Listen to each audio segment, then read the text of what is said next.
And now, sports with Eric Necton. Covering hundreds of miles, the event involves strategy, athleticism, survival skills, and a little bit of luck along the way. Here's an inside look.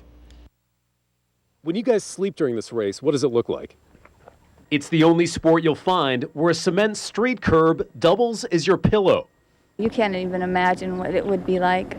It's a 600-mile, 10-day odyssey through America's most dangerous terrain. You could possibly die.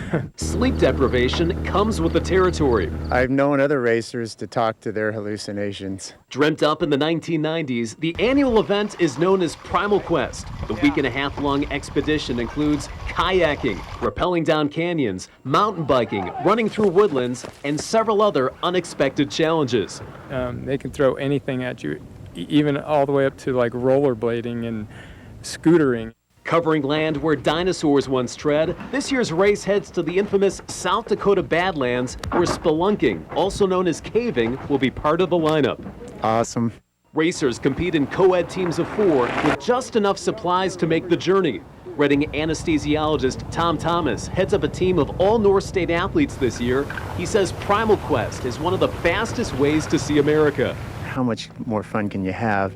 And it's like going to explore an area in 10 days that would take months for almost anybody else to go do. From start to finish, the competition quickly takes its toll. It's 10 days with no sleep, exercising constantly throughout the night, in the pitch black, freezing cold, snow, altitude sickness. Tracy Evans played 3 sports at Anderson High School. She says supportive teammates are crucial in Primal Quest. We'll all have low times, and that's when we count on the other person to bring us up and carry us through. Leading up to opening day, nearly 40 teams will meet at a location near Pierre, South Dakota. But the route and the order of the events remains a mystery until race time.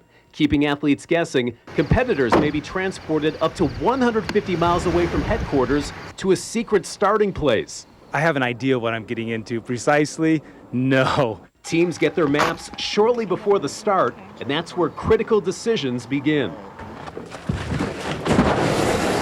Every Primal Quest race has dozens of checkpoints the teams will navigate to. Using complex maps, athletes decide whether it's best to go over a mountain, down a ravine, or maybe right through a swamp to get from one checkpoint to another. It's often where these vastly spread out races are won or lost. The map reading is so key in these races. Being able to pick the fastest line for your team, given your team's strength, makes all the difference. It's not uncommon for competitors to wander miles off course or travel in circles completely disoriented. Are you ever worried about taking a wrong turn and just winding up in the wrong state completely?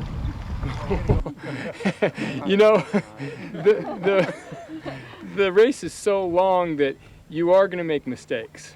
The thing is, you just have to minimize those mistakes. Battling endless fatigue, athletes average just 1 or 2 hours of sleep a night.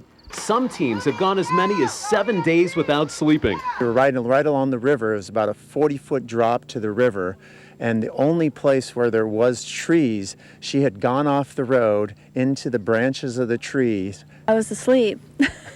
Asleep on the bicycle. I fell asleep on the bike and didn't wake up until I hit the bush, and I was completely fine. What's amazing with it is if she had gone off any other place in the road, she'd have ended up in the Yellowstone River, locked into her bike with a 20-pound backpack. Prize money is minimal, just a few $1,000s after expenses, plus sponsorships for next year. Ultimately, athletes share one common goal. I've always been interested in seeing where my limits are, and this is the ultimate endurance event to test your limits.